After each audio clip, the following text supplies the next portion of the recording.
Hi, today this video is going to be about how financial stress, particularly around mortgages, can affect your mental health and tips of how to manage it. Now, who am I? My name is Manda. I'm a mortgage coach. I call myself the mortgage coach because I manage financial coaching with mortgage advice. I combine them both. My experience is I've owned property myself, I'm a mortgage advisor, and prior to that, I was an accountant for 20 years. So let's get into it. The first thing I wanted to talk about is understanding the connection between your finances and your mental health. Now, at the end of the day, it can be one of the most stressful times when you are trying to have a mortgage.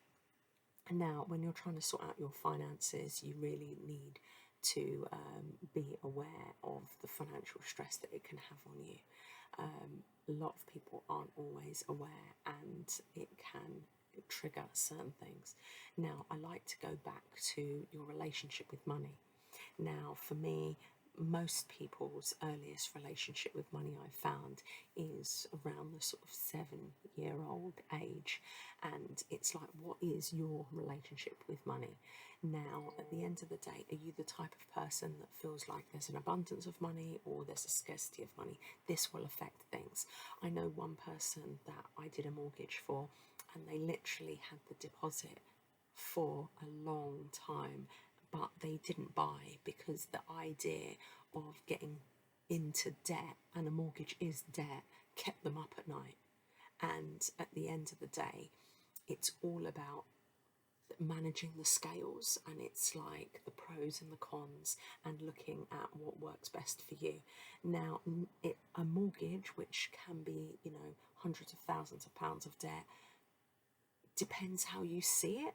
Depends on, I think, whether you have, whether you get irritated, whether you start feeling really stressful, whether you have trouble sleeping, all those signs, because it all does really depend on how you see it. Now, for me personally, I always see a mortgage, there's certain types of debt.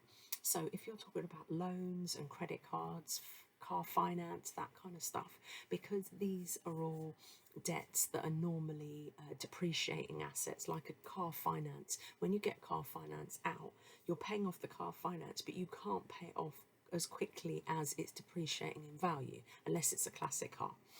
But when you look at getting a mortgage, the majority of the time, I'd say 99% of the time, by the time you've paid off that mortgage, sometimes it can take 10 years, sometimes it can take 25 years. The likelihood is, from past experiences, the property's probably doubled in value compared to the mortgage. So that hopefully will give you some kind of peace of mind.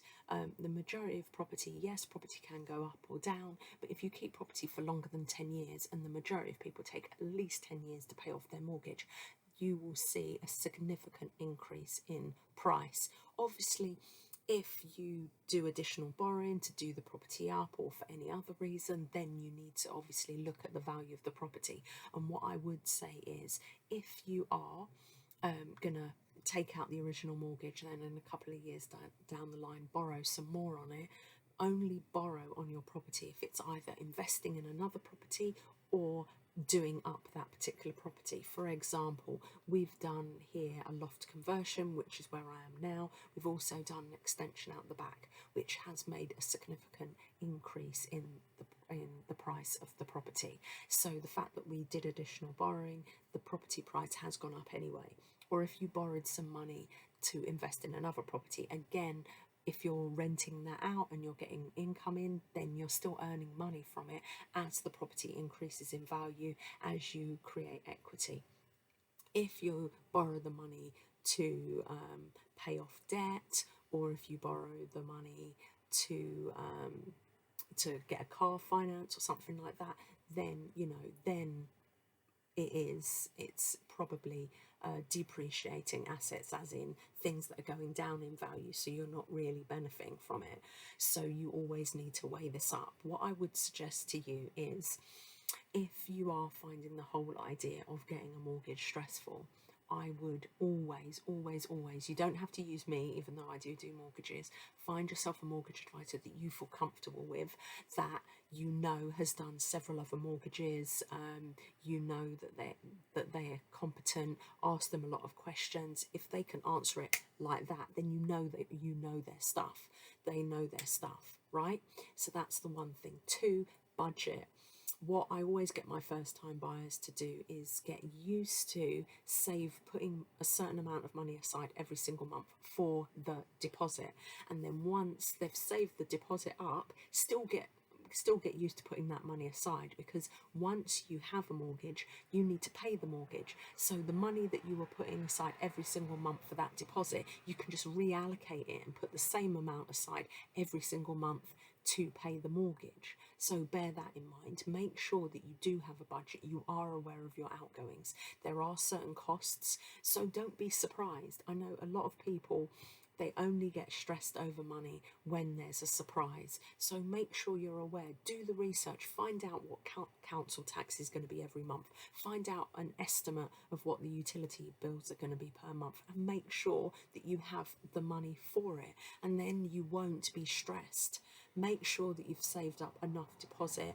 Make sure that you've got all the costs for a property. So for example, when you're buying a property, you may need legal if it's not included in the mortgage. You may need to pay for the surveyor. There are 3 different types of surveys: the valuation, the home buyers report, and the full structural. Make sure you've got enough money, so whichever one you want. If you're buying outside of the stamp duty exemption, then make sure you've got enough money for that. Make sure you've got enough money for the conveyancer, the legal stuff, and everything else that you can think of. Or speak to a mortgage advisor and ask them what are the hidden costs, or check out my video on all the costs when related to a mortgage. But make sure you're prepared. I think a lot of the time, if you're prepared, then it really does help.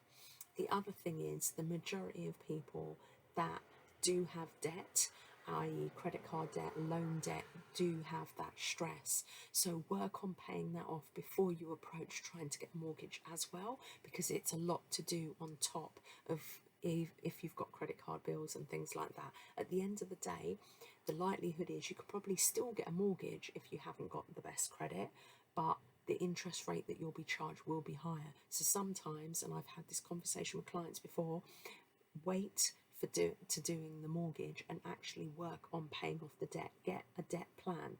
So that's something else I do as a financial coach. I talk to people about how to manage their finance, and one of these things is how to reduce their debt, how to improve their credit, build it, repair it, that kind of stuff. So it's worth understanding all of that first before you rush to get the mortgage. So I hope this video has helped. If you've got any questions, please put them in the comments. This video is meant to sort of help people with the stress. So if you can think of anybody, please share this video with them. I really would like for, even if one person, it relieves a bit of their stress, it would be great.